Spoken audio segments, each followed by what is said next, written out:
Olá, então vamos lá. Vamos começar analisando uma epístola de Paulo que conclui em seus estudos de que quem ressuscita é o perispírito. Diante dessa conclusão que vemos após a morte dos entes queridos e de outros espíritos, nada mais é do que o corpo espiritual citado por Paulo, ou seja, o perispírito. Então se inscreva aqui, hein? Eu vou deixar um card de outro vídeo falando da reencarnação na Bíblia, se quiserem assistir, está ali. Está bem claro que através de reencarnações sucessivas, nós progredimos e chegamos a um ponto tal de evolução que o nosso corpo perispiritual ele se confunde com o corpo espiritual. E a partir daí não precisamos mais reencarnar.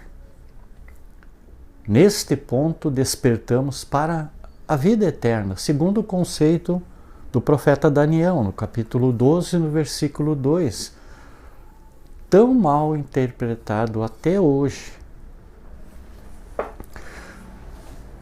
O Cristo recomenda em Mateus, no capítulo 5, versículo 25, que nós devemos entrar em acordo sem demora com nosso irmão, enquanto estamos a caminho com ele, para que não suceda que ele nos entregue ao juiz e o juiz nos entregue aos ministros e sejamos postos em prisão.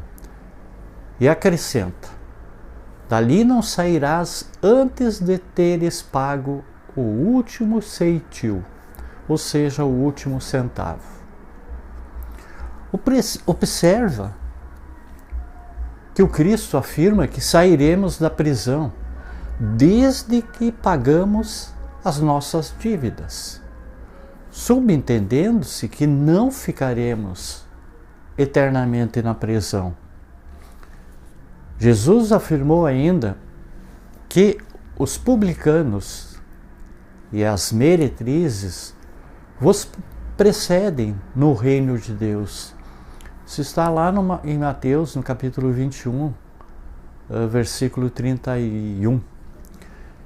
Isto quer dizer que todos os outros também entrarão, mesmo que seja depois, mas que entrarão. Em João, no capítulo 5, versículo 28, Jesus refere-se ao texto de Daniel, do 12, o versículo 2. Não vos admireis com isto. Vem a hora em que todos os que repousam nos sepulcros ouvirão a sua voz e sairão. Os que tiverem praticado o bem para uma ressurreição de vida, os que tiverem praticado o mal para uma ressurreição de julgamento. Jesus afirmou ainda: eu sou a ressurreição e a vida. Isso está em João 11, 25.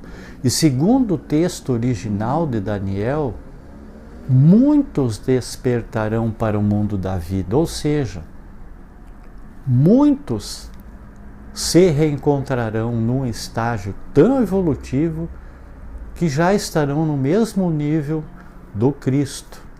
Lembrando, vai ser em muitas encarnações para nós chegarmos ao nível de Jesus.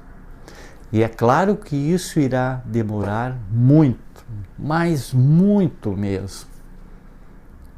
Poderíamos dizer que muitos despertarão para o mundo do Cristo. Lembramos que ele nos afirmou: vós sois deuses, lá em João 10, versículo 34.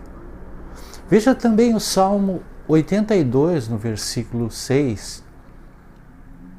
Assim os outros despertarão para o mundo da vergonha e da ignomínia. Então aqueles que ainda permanecerão no erro, despertarão suas consciências, e perceberão todo o mal praticado. E com isto sofrerão muito. Viverão, na verdade, um mundo de vergonha e ignomínia. Com suas consequências despertas, partirão para a reparação dos erros. Numa verdadeira caminhada em busca de uma nova vida, através de reencarnações sucessivas. Nada faz sofrer mais do que a consciência de ter prejudicado o semelhante. Na primeira epístola de Pedro 3, versículo 19, nós encontramos a informação de que o Cristo, após sua morte, foi em espírito pregar aos espíritos que se encontravam no Seol dos judeus, no Hades dos gregos, ou inferno, como queiram chamar, dos cristãos. Segundo Pedro, o Cristo pregou aos espíritos que foram rebeldes no tempo de Noé. Olha como é importante isso.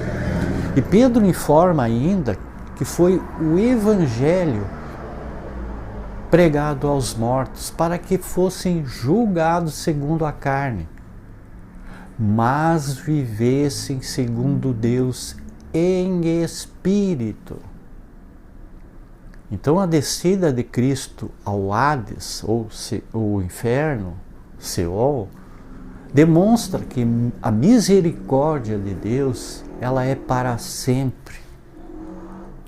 E o termo prisão, aludido ao Hades, fazia parte do comum vocabulário rabínico empregado por Pedro.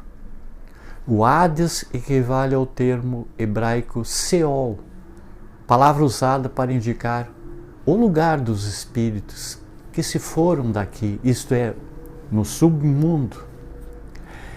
Essa dimensão é pintada como um lugar que consiste de duas divisões, uma para os ímpios e outra para os justos.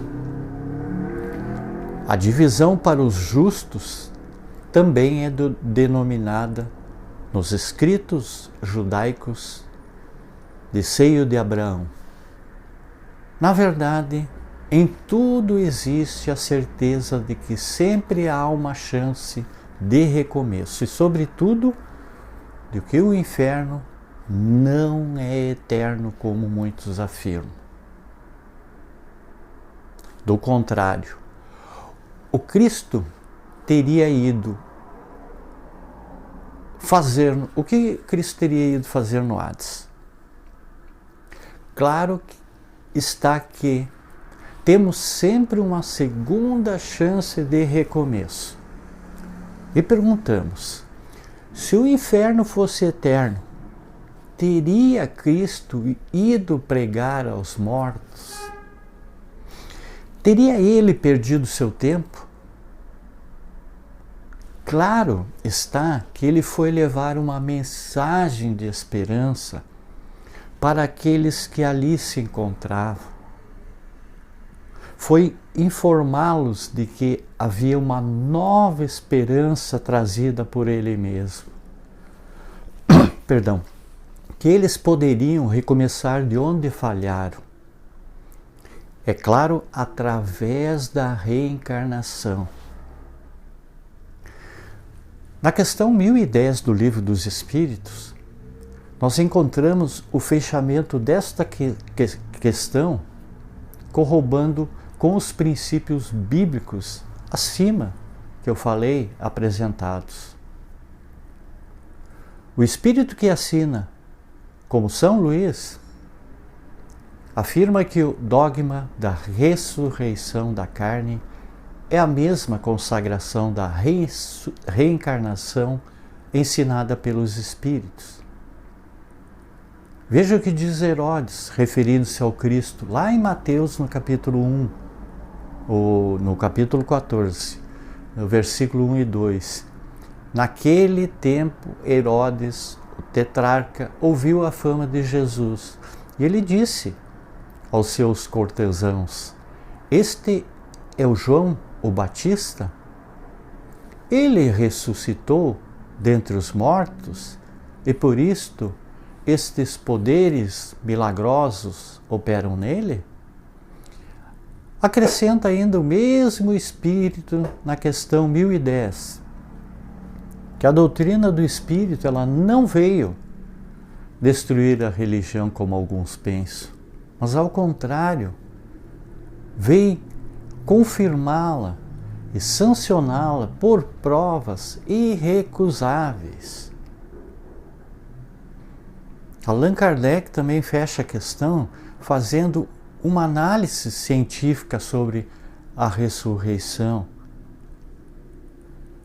E afirma ele que a ciência demonstra a impossibilidade da ressurreição. Segundo a ideia vulgar de alguns. E nós, hoje, temos condições de ver que a ciência fala da impossibilidade da ressurreição. Ou seja, nós falamos da reencarnação. Muita paz, muita luz, gratidão a todos.